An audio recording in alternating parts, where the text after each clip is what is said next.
Hello everyone, chicken fry ఎలా చేసుకోవాలో చూపిస్తాను. ముందుగా ఒక బౌల్ తీసుకోండి. అందులో 2 table spoon curd, 1 table spoon salt, half spoon పసుపు, 1 టేబుల్ స్పూన్ కారం, 1 టేబుల్ స్పూన్ అల్లం వెల్లుల్లి పేస్ట్,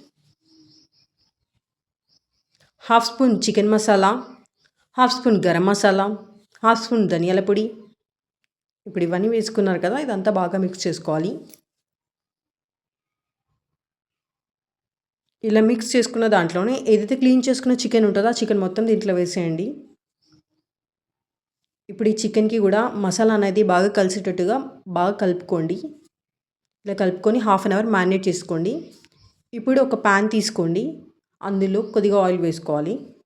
ఇలా ఆయిల్ వేసుకున్న తర్వాత చాప్ చేసుకున్న గార్లిక్ వేసుకోండి. అలాగే కరివేపాకు, గ్రీన్ చిల్లీ ఇవన్నీ లైట్గా ఫ్రై అయ్యే టైంలోనే మ్యారినేట్ చేసుకున్న చికెన్ ఏదైతే ఉందో ఆ చికెన్ మొత్తం దీంట్లో వేసేయండి. ఇప్పుడు ఈ చికెన్ని బాగా కలుపుకోవాలి.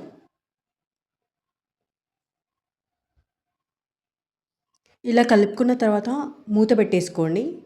ఒక 15 మినిట్స్ అలా వదిలేసేయండి. ఇప్పుడు మూత తీసి చూసి ఇలా మొత్తం వాటర్ వచ్చేసింది కదా. ఈ వాటర్ వచ్చిన టైంలోనే మనం ఏం చేయాలంటే సాసెస్ వేసుకోవాలి దీంట్లో. ఇప్పుడు కొద్దిగా vinegar, chilli sauce, tomato sauce,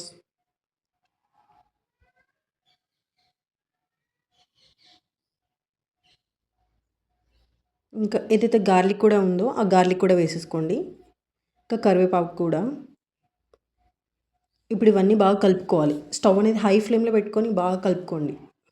అప్పుడే మనకి రెస్టారెంట్ స్టైల్లో వస్తుంది. ఇంకా ఫైనల్గా కొత్తిమీర వేసేసుకోండి. ఇంకా మన ఫ్రై కూడా రెడీ అయిపోయింది. మీరు కూడా ఒకసారి ట్రై చేసి నాకు కామెంట్ బాక్స్లో చెప్పండి ఎలా వచ్చిందో. And thank you so much for watching my YouTube channel.